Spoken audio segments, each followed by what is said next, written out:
Hello students, my name is Rekha Soni और मैं आपको पढ़ाने वाली हूँ हिंदी सब्जेक्ट।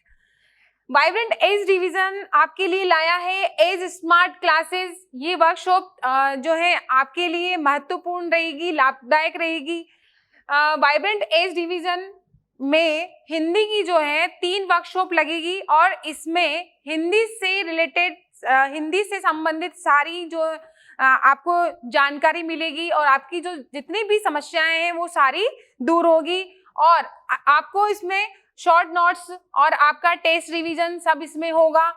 तो ये जो कक्षा है, ये जो वर्कशॉप है, ये आपके लिए बहुत ही लाभदायक है। इसलिए आपसे यही रिक्वेस्ट है कि आप और आपके जैसे घर परिवार और आस पड़ोस सभी लोग इसमें ज्यादा से ज्यादा पार्टिसिपेट करें ताकि सभी इसका ज्यादा से ज्यादा लाभ उठा सकें। तो आज का हमारा टॉपिक है वाक्य रूपांतरण। ठीक है, वाक्य भेद रचना के आधार पर। जैसे वाक्य के भेद, अब इसमें रचना के आधार पर है। वैसे वाक्य के जो भेद हैं वो अर्थ के आधार पर और रचना के आधार पर होते हैं, लेकिन रचना के आधार पर ही हमारा जो बोर्ड परीक्षा है उसमें आ रहा है। ठीक है, तो रचना के आधार पर हम यहाँ पर भेद पढ़ेंगे। अब वाक्य की परिभाषा, आप सभी जानते हैं कि वाक्य किसे कहते हैं। वाक्य देखो, शब्दों के सार्थक एवं व्यवस्थित समूह को हम क्या कहते हैं? वाक्य कहते हैं। देखिए, वाक्य वह सार्थक ध्वनि है जिसके माध्यम से लेखक या वक्ता बोलकर या लिखकर अपने भाव एवं विचारों को श्रोता एवं पाठक के सामने प्रकट करता है। ठीक है, हम अपनी भावनाओं विचारों को एक वाक्य के माध्यम से, एक सेंटेंस के माध्यम से एक दूसरे तक पहुंचाते हैं और हम एक दूसरे के विचारों को, भावनाओं को हम समझते हैं। तो वाक्य क्या हुआ? शब्दों के व्यवस्थित एवं सार्थक समूह को हम क्या कहते हैं? वाक्य कहते हैं। ठीक है, अब है वाक्य के घटक। देखो, वाक्य के 2 घटक होते हैं। पहला है उद्देश्य और दूसरा है विधेय। उद्देश्य जिसको हम इंग्लिश में सब्जेक्ट बोलते हैं और विधेय जिसको हम इंग्लिश में प्रेडिकेट्स बोलते हैं। अब देखो, उद्देश्य क्या होता है? उद्देश्य होता है हमारा कर्ता और विधेय हमारा कर्म होता है। यहाँ देखिए, वाक्य में जिसके बारे में कुछ कहा जाता है, मतलब कोई भी वाक्य होगा, सेंटेंस होगा, जिसके बारे में बातचीत की जा रही है, वो होता है हमारा उद्देश्य। और वाक्य में जिसके विषय में जो कुछ कहा जाता है, जो भी उद्देश्य के बारे में यानी कि कर्ता के बारे में जो कुछ बताया जा रहा है, उसको हम क्या कहेंगे? विधेय कहेंगे। इस प्रकार से ये 2 घटक होते हैं, अंग होते हैं किसके? वाक्य के, उद्देश्य और विधेय। अब इसके बाद देखिए वाक्य के भेद। अब यहाँ वाक्य के भेद है कि वाक्य के कितने भेद रचना के आधार पर हमें पढ़ने। वैसे अर्थ के आधार पर 8 प्रकार होते हैं और रचना के आधार पर हमें पढ़ने वाले हैं वो कितने होते हैं? 3 प्रकार के होते हैं। सरल वाक्य, संयुक्त वाक्य और मिश्र वाक्य।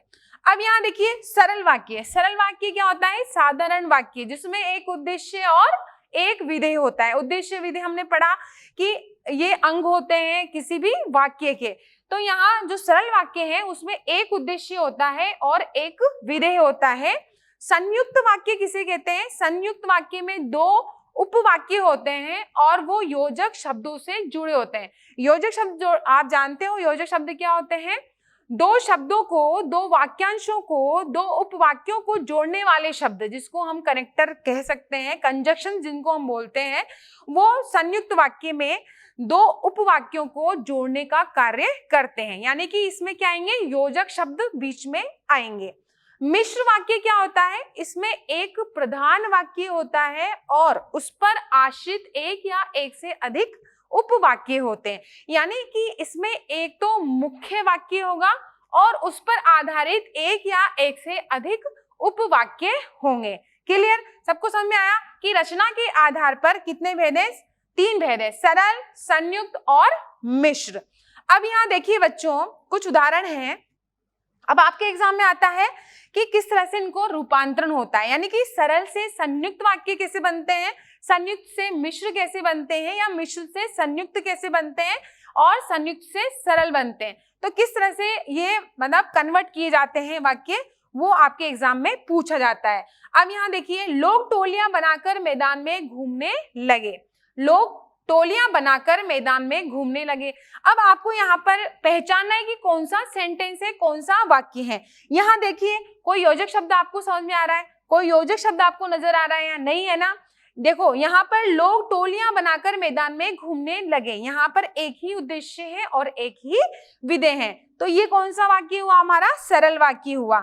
नेक्स्ट देखिए, ये वजीर अली आदमी है या भूत। अब यहाँ देखो, या आ रहा है, या आ रहा है, यानी कि यहाँ पर कंजक्शन लगा हुआ है, योजक शब्द, देखो योजक शब्द लगा हुआ है, इसका मतलब है ये हमारा संयुक्त वाक्य है। अब यहाँ एक और वाक्य देखिए, यदि मोहन परिश्रम करता तो अवश्य सफल होता। अब यहाँ देखो, यदि मोहन, यदि और तो आ रहा है यहाँ पर, इसमें जो है मोहन परिश्रम करता, तो यहाँ पर देखो एक जो मुख्य वाक्य है और उस पर आश्रित दूसरा वाक्य है। पंकज ने पेन मांगा और वह उसे मिल गया, यहाँ पर और आ रहा है, यहाँ देखो योजक शब्द क्या है, और है। तो ये जो और शब्द है वो क्या होगा, हमारा योजक शब्द है, और योजक शब्द किसमें आता है, संयुक्त वाक्य में आता है। तो जो व्यक्ति सच्चा होता है वह सफल होता है। तो यहाँ ये मेन वाक्य है, जो व्यक्ति सच्चा होता है वह सफल होता है। तो यहाँ एक दूसरे पर ये वाक्य जो मेन है और उस पर ये वाक्य जो है आश्रित है, उस पर डिपेंड है। तो इस तरह से आपके जो एग्जाम है उसमें यही पूछा जाएगा कि किस तरह से कन्वर्ट किया जाता है सरल वाक्य को संयुक्त वाक्य में, संयुक्त को मिश्र वाक्य में। ठीक है बच्चों, आई होप आपको ये क्लास बहुत अच्छी लगी होगी। और हमारा जो एज डिवीजन जो स्टार्ट करने जा रहा है आपके लिए, जो स्मार्ट क्लासेस हैं, उसमें देखो आपके लिए क्वेश्चन बैंक है। ठीक है, क्वेश्चन बैंक दिया हुआ है, टेस्ट सीरीज होगा, आपका टेस्ट सीरीज होगा, और जो एकेडमिक वर्कशॉप है जो आपकी हिंदी की है, जो है 3 दिन तक आपकी वर्कशॉप लगेगी। टेस्ट सीरीज है, 2 टेस्ट सीरीज होंगी आपके इसमें। जो बोर्ड का जो पैटर्न है उसके अकॉर्डिंग आपके इसमें पूरा पैटर्न दिया जाएगा और उसके अकॉर्डिंग इसमें क्वेश्चन दिए जाएंगे। ठीक है, तो आप लोगों से यही आशा है कि आप ज्यादा से ज्यादा इसमें इन्वॉल्व हो और इसका फायदा उठाएं। धन्यवाद।